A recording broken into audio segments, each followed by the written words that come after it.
Perfecto, ya está. Ya se ha empezado. Vuelve a entrar otra vez Darío, vamos a admitirle. Sí, le he dicho que vuelva a entrar dando a que entre el audio por la computadora, que a veces Claro, es por eso. muy bien, perfecto. Pero parece que... Ojalá lo pueda conseguir. Entonces, menos Tony, Florence y yo, agradeceremos que si sabéis, si os es fácil para que no se interfiera con ruidos, pues quitéis el micrófono. Y de esa manera que no haya interferencias ni ruidos callejeros y esas cosas. Parece que Juan no tendría que apagar su micrófono. Perfecto, muy bien. Bueno, pues muchísimas gracias a todos los que hemos aparecido por aquí. Ya estaré pendiente porque hay 40 personas, insisto, y yo creo que irán apareciendo. Y bueno, pues vamos a empezar. Bienvenido, Tony, a este webinar. Es para nosotros un gusto el aprender el eneagrama, que sabes que es nuestro asunto principal, y tal y como tú decías en tu entrevista de radio esta mañana y tal y como también te leo, ¿no? Porque estoy apuntada a tus foros y eso, es una herramienta que sería muy interesante enriquecerla, sobre todo en el tema neurológico, ¿no? Porque hablamos mucho de lo psicológico y lo comportamental, y hablamos también mucho de lo emocional y lo mental, pero todo eso es nuestro cerebro, nuestro sistema nervioso. Y, es María, yo creo, que estará en la calle. María Ángeles. Dime, Isabel. Quita el sonido, por favor, que estamos oyendo pitidos. Espera, a ver. Es un icono con un micrófono abajo, María. Vale, es que desactivar audio. Exacto. Sí. Vale, a ver. Hablar, por favor, porque si no, no sé si os voy a oír. Sí, ahora María sí. Ángeles. María Ya, Ángeles. ¿Os oigo? Sí, entonces ahora quítate tu sonido, pero no. Tu micrófono. Es que si quito, me parece esto, no se oía, que era lo que me pasaba antes. Bueno, pues entonces no lo quites, vale. Pero a ver si te puedes poner en un sitio donde no haya bocinas. Vale. Vale. Bueno, esto... Y a mí es que me interesa muchísimo cada vez más, y a mi compañera Florence hemos hablado mucho, que estamos cada día como más interesados en lo comportamental, en los hábitos, en los patrones, y en todo lo que forjan esos hábitos y patrones comportamentales, algunos de los cuales son conscientes en nosotros y otros inconscientes. El eneagrama, una de las cosas que hace es poner una linterna y tal, ¿sabes?, en la sombra para que veamos lo que no vemos y si ven los demás, de nuestra manera de comportarnos, y también señala el fuero interno, pero no los mecanismos biológicos, aunque sé que ha habido estudios, me ha llamado especialmente el tuyo, ¿no? Y entonces la primera pregunta es, ¿a raíz de qué empiezas a interesarte por la neurología en tu vida, y si eso tiene que ver con tu biografía? Bueno, yo empiezo a estudiar psicología cuando yo asciendo a sargento. Bueno, yo soy guardia civil. Estuve muchos años en seguridad ciudadana, en las patrullas. Ya solo con eso son actividades en las que te llaman para un alto estrés. La gente, siempre decimos que nos llaman en sus 20 peores minutos, ¿no? Entonces ya solo con eso ya tienes una gran capacidad para detectar ese comportamiento en los demás que pueda servir para poder llegar a un buen puerto dentro de una actuación, ¿no? Entonces, yo asciendo, me mandan a un pueblo de Teruel, y allí empiezo a estudiar psicología, porque ahí se produce mi primera crisis, ¿no? Como jefe. Yo como tiendo hacia el eneatipo 9, el evitar los conflictos para mí era algo normal. Mi personalidad me había permitido vivir alegremente hasta entonces, siendo pues el buen amigo, el buen compañero, el buen trabajador. Pero claro, cuando te tienes que enfrentar a un equipo, ya ahí la cosa cambia. Claro, cambia porque yo sigo con esa fórmula, ¿no?, de flexibilidad con mis compañeros, de liderazgo, un liderazgo cohesionador, pero claro, pero mal llevado. En el fondo yo lo que hacía era dar esa flexibilidad, pero la carga de trabajo al final era para mí. Y había gente que no la quería, había gente que me decía que prefería que yo le dijera lo que hacer exactamente. Entonces yo no entendía esos distintos comportamientos, ¿no? Entonces empecé a estudiar psicología. Me encantó la materia de psicobiología, de cómo está configurado nuestro cerebro. Y no pude seguir con la carrera por el nacimiento de mis hijos. Primero el niño, luego la niña, no cambiamos de destino, de unidad, al final no seguí. Pero me empecé a formar en coaching y a partir de ahí pues llegué también al eneagrama, ¿no? Muy bien, yo, perdóname que no te haya presentado, creo que todos los que estábamos aquí te conocen, ¿eh? Tenía efectivamente pues aquí una presentación, ¿no? Quiero contaros que Toni Pérez es sargento de la Guardia Civil, formado en técnicas de análisis del comportamiento y de detección del perfil del impostor. Qué interesante, ¿no? Ahí la no verbal, ¿verdad? Sí, y se van, tú fíjate, Isabel, se van juntando puntos, se van conectando puntos, porque da la casualidad yo pido una unidad que era bastante complicada de que me la diera, una unidad central aquí en Madrid, y caigo destinado allí. Y esa es la unidad donde está la sección de análisis del comportamiento delictivo. Los Mindhunters de la Guardia Civil están allí. ¿Qué son los Mindhunters? Los de la serie. ¿Tú has visto la serie Mindhunters? Sí. Bueno, sí, pero es para un poco explicar cuál es el papel de estas personas, ¿no? Ok, pues son compañeros. Esta unidad lo que se dedica es a perfilar a delincuentes y por ejemplo, han intervenido en casos muy importantes, ¿no?, como la detención y manifestación del chicle. Y en el caso de Ana Julia, por ejemplo, también intervinieron, ¿no? Entonces, yo en esa unidad no desempeño esa labor, pero sí que es verdad que teniéndolos tan cerca, pues yo vi coincidencias entre eneagrama y una mínima parte del sistema que ellos utilizan, ¿no?, que es el conocimiento neurobiológico de estos patrones mentales. Lo que hago es, a los pobres los tenía fritos a preguntas. Yo les hablaba de eneagrama y ellos me decían, ya.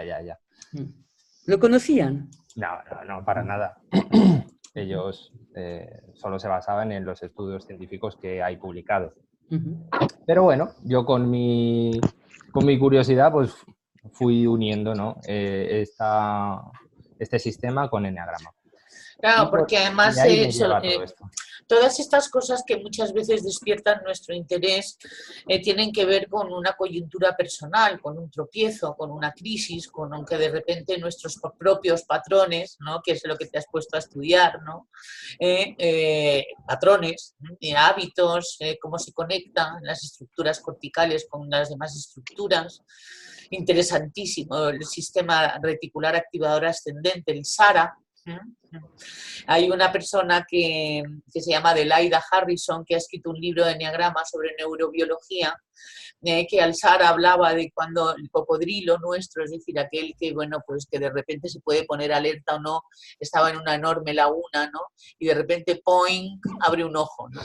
Y que entonces que había que tener un poco de cuidado de ese momento, porque quiere decir que el ego es posible, tú le hablabas del sistema activador reticular ascendente como un ayudante del ego, ¿no?, que me llamó la atención, ¿no?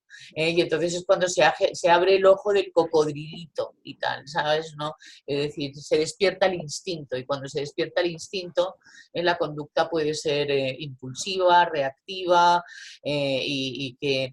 Entonces, una de las cosas que yo me preguntaba y que hablaba con Florence antes, ahora te voy a dar paso para que nos expliques el sistema, lo que pasa es que nosotras nos hemos empapado del sistema, ¿no? Es el tema de que todo este bagaje innato, que podemos verlo también como el temperamento, es decir, aquello que luego va a activar un tipo u otro de personalidad, pero que en un primer momento es temperamental, lo vemos en los bebés, es decir, hay el bebé activo, hay el bebé tranquilo, hay el bebé asustado, hay el bebé llorón, quejica, hay el bebé, los que hemos tenido muchos bebés sabemos sobre temperamento, ¿no? Y es un área apasionante de la psique humana, ¿no? Y de lo que es el tema comportamental, ¿no?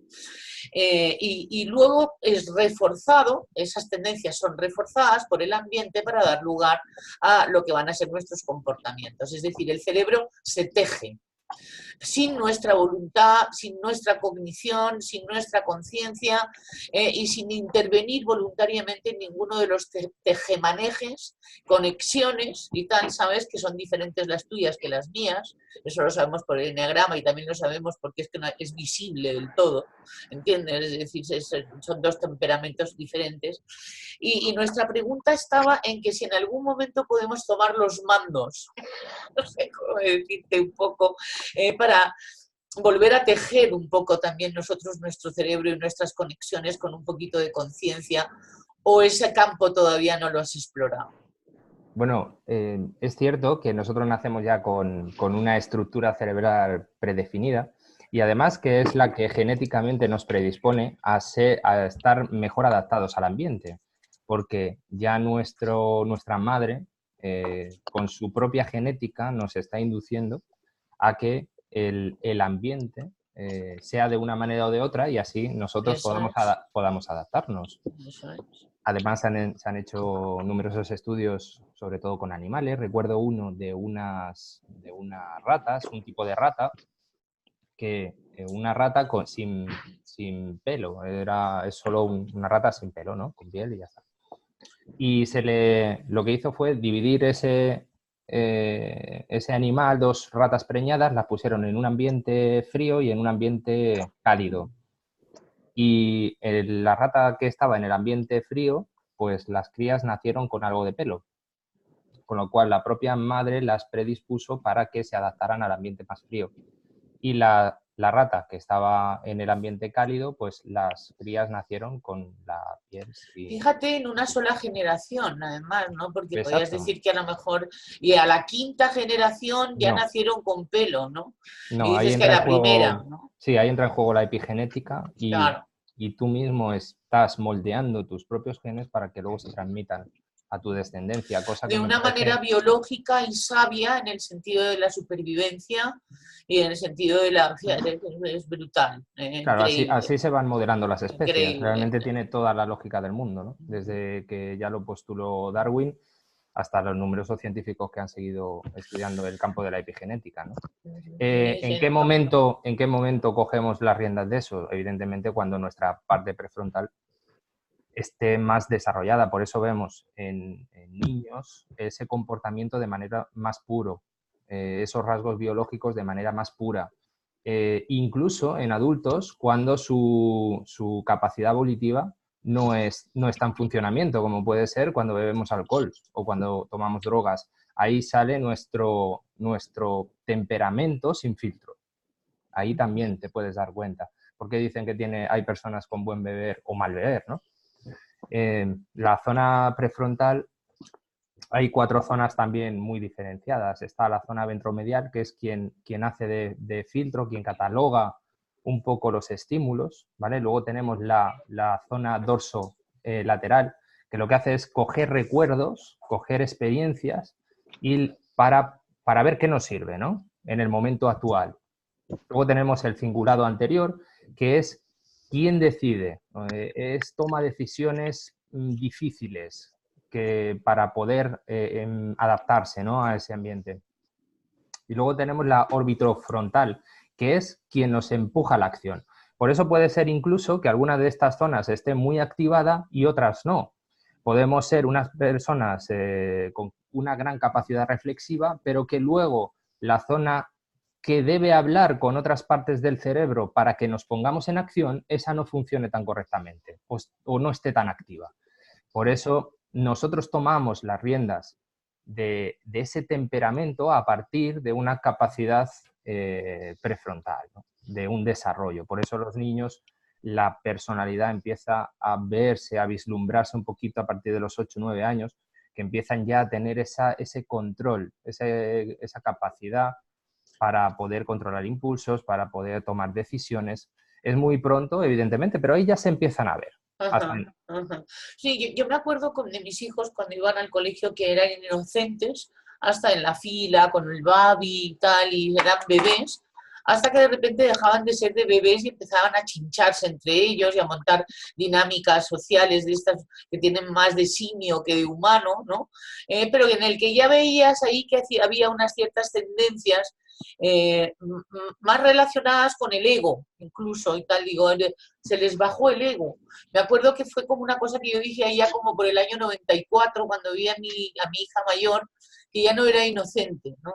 Que ya no, que ya la vida no se le tejía, sino que ya empezaba a desenmarañar, ¿no? Y para desenmarañar todo lo tejido, de alguna manera pues tenía que pues, entrar en discordia, en conflicto, poner límites, muchas cuestiones psicosociales, ¿no? Creo que tenían que ver con que ya se había perdido esa inocencia, ¿no? Que es la que yo te decía antes, que es cuando se teje sin la voluntad y el dominio, y que además muchas de esas tendencias van a vivir toda la vida en nosotros. Exacto. Porque son innatas y hemos podido incluso adaptarlas. En un momento dado, ahora podemos hablar de estas 5 variantes de las que hablaba Isen, que luego hizo su actualización, pues para hablar de estas tendencias, pero me parecen muy interesantes y nos pueden dar además muchísimas coordenadas para entender mucho mejor nuestro tipo de enneagrama. Sí, y además, fíjate, antes hablábamos de que hay unos momentos puntuales en la vida en las cuales nos hacen evolucionar, ¿no? O hacer que esa personalidad se empiece a tejer, ¿no? Eso es. En mi caso, ahí os he contado el momento de crisis, ¿no? Cuando yo empecé a dirigir equipos, pero también tengo momentos en los cuales se refuerza mi personalidad. En este caso, un momento también muy complejo y muy complicado, que sí que lo conté en el congreso, que fue cuando una persona se intentó suicidar, ¿no? Estábamos en un 6º piso, tengo que actuar, me llama para que entre dentro de una terraza para yo decirle a los compañeros bomberos que se fueran de allí y tal, no sé qué. Total, que fue una situación bastante compleja en la cual yo estuve negociando con esa persona, hablando, y tras media hora pues desistió de esa actitud, ¿no? Esta persona tenía 2 cuchillos, ¿no? Y claro, yo no me puedo ir, yo tengo que actuar con lo mejor que tengo y con esas herramientas que yo tenía de serie. Y en ese momento yo no había estudiado nada. Pero claro, lo más sorprendente fue cuando yo salgo de allí y mis compañeros me dicen, es que no teníamos duda de que lo ibas a resolver. Era como que, dice, tú entraste allí, te pusiste a hablar con él como si fuera tu primo, con una tranquilidad y una tal que no teníamos ninguna duda. Y yo, sin embargo, tampoco lo viví así, ¿no? O sea, en el fondo fue una situación muy estresante, pero yo, mi personalidad, tomo las riendas. Entonces, esta situación no fue una situación estresante, pero que, sin embargo, mis mejores herramientas salieron de manera naturales, ¿no? Hombre, pues sí, desde luego, si yo tengo a una persona como tú y con tu personalidad al lado ante una crisis emergente de suicidio, te llamo a ti, desde luego. Es sabio, ¿no? Porque cada cual vamos a tener nuestros talentos específicos a la hora de servir a la humanidad, y ese es uno de los tuyos y tal, ¿no? El que pueda haber el crear un ambiente no hostil, ni histérico, ni emocionalmente alto, lo cual podría en un momento dado provocar desastres, ¿no? Sino más bien la creación de una atmósfera en la que tú vibras y tal, que es una atmósfera que en esos momentos tenía que ser de la máxima armonía. Exacto, y además por eso me dedico a esto, ¿no? Con este proyecto paralelo a la Guardia Civil, ¿no? Porque es mi mejor virtud, no te podría decir otra, no te podría decir que soy una persona hiperproductiva o una persona que logre objetivos o una persona... No, eso quizá soy un 8, pero en cohesionar equipos ese es mi talento. Entonces, con herramientas con las cuales además te vas formando, pues puedes ponerlo al servicio de las empresas, puedes ponerlo al servicio de los líderes, que ahora necesitamos líderes que cohesionen equipos, no necesitamos simples jefes del ordena y mando, ¿no? Que eso todos estamos de acuerdo, que ya está muy pasado de moda, ¿vale? Pero en el fondo los líderes de ahora, aunque tengan esa mentalidad de decir nosotros queremos poner en práctica un nuevo liderazgo, no saben cómo hacerlo, no saben por dónde empezar. ¿Qué es el nuevo liderazgo? ¿Y hay un modelo ahora de precursor del nuevo liderazgo en lo que tú conoces? Las personas que conoces y con las cuales te codeas. No, es lo que hablamos. O sea, los empresarios que son un poco más visionarios sí que están poniendo en práctica nuevas herramientas, nuevas técnicas, como puede ser el coaching, como puede ser cualquier otro tipo de metodología. Quiero decir, no hay algo establecido. También el padre del neuroliderazgo, David Rock, propuso nuevas fórmulas, cómo poder detectar amenazas, cómo poder solventarlas. Por eso mi metodología se basa más en entender el comportamiento humano, entender los tipos de personalidad y a partir de ahí poder alinearlo con la personalidad de la empresa, que también es interesante, el saber, Eso me ha llamado mucho la atención, sí. El conocer la personalidad de una empresa, pero una empresa puede ser tú como autónomo, tú como proyecto personal. Tu proyecto personal es tu empresa y tu empresa tiene que tener tu personalidad y eso es lo que debe transmitir. Y porque así es como vas a llegar a la gente que realmente te demande. Cuando uno es auténtico, efectivamente, exacto, cuando uno está en su ser y tal y no simulando papeles o roles. Hace poco, hace 2 días, y esto ha sido una sincronicidad, un gran líder visionario de los que tú acabas de hablar, se está equivocando en su dirección para liderar y tal en una empresa muy conocida. Él es un 2 transmisor con una grandísima fuerza, pero no se ha dado cuenta de que los tiempos han cambiado y que la gente ya no es tan sumisa, sino que necesita explicaciones. Es decir, ya la gente no dice sí, buena y tal, ¿no? Y en lo que se llama la empresa, ¿no? Porque llevamos ya como 20 años tocando la puerta en el tema de la empresa consciente, que empezaron todos estos libritos amarillos, yo no sé si tú te acuerdas y tal, ¿no? En las que se hablaba, ¿no? En metáfora y en analogías y tal, ¿no? Del despertar, ¿no? Y de hacer algo de humanismo y algo de consenso, comunicación, empatía y traer el humanismo a las empresas, algo que a muchísimas les sigue costando incluso, ¿no? Porque hay el paradigma anterior, ¿no? Que son jerarquías como muy establecidas, muy rígidas, ¿no? Pero efectivamente yo creo, contestando un poco también a la pregunta de Florence, a ver si estás de acuerdo conmigo sobre que un neurolíder es alguien que se ha enterado de que hay otro paradigma que está entrando en las propuestas y tal de liderazgo, de cómo van a ser las futuras compañías. ¿Qué tienes que decir tú de esto? ¿Estamos en los tiempos? Bueno, ya solo con el interés que suscita el entendimiento del cerebro, ya estamos entrando en una nueva era. O sea, ya solo con ese conocimiento, en el fondo eso es neuroliderazgo, ¿no? Es el liderazgo basado en herramientas, en técnicas, en estudios sobre el cerebro, sobre la conducta humana. Ya solo con eso podemos entender que estamos en una nueva etapa y es verdad que cada vez más gente demanda esta información, cada vez más gente le llama más la atención y cada vez más gente está aplicándolo en sus empresas, cosa que bueno, que nos alegra a todos, ¿no? Sí, antes era una cosa estrictamente conductual, ¿sabes? Como si el comportamiento humano se basara en refuerzos y castigos y tal, nada más. Es decir, ni siquiera cognición. María Ángeles, a ver si puedes hacer... Lo siento. Isabel, yo creo que tú como administradora puedes tú silenciar sus micrófonos. ¿Crees? Creo, ¿eh? Mira, sí, mira, nos hubiéramos evitado este disgusto. ¿Tú nos estás escuchando? Dinos que sí con la cabeza. Vale, perfecto, muy bien. Adelante, Tony. Isabel, perdona. Lo que estabas diciendo. Isabel. Isabel, sí. Carmen Martín os ve pero no os puede escuchar. Me acaba de mandar un mensaje. Ya, pues es que a Carmen Martín ni siquiera está aquí, ni siquiera la veo a Carmen Martín. Así que lo que tendría que hacer a lo mejor es entrar. ¿Eh? ¿Cómo? Bueno, esto vamos a continuar.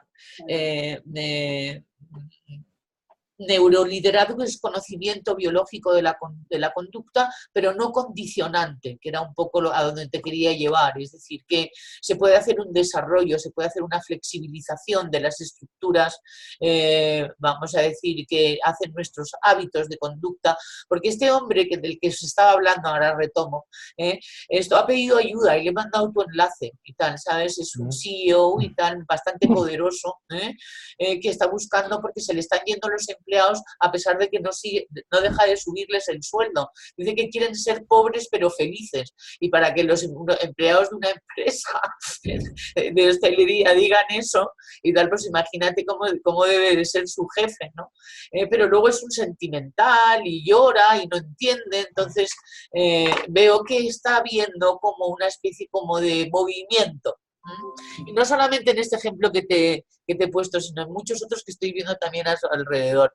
Me ha encantado especialmente que dijeras que además uno mismo puede ser una empresa, porque enseguida pues, nos hemos sentido muchos identificados con lo que estabas diciendo, sobre todo los que somos autónomos, ¿no? Claro. Que efectivamente, ¿no?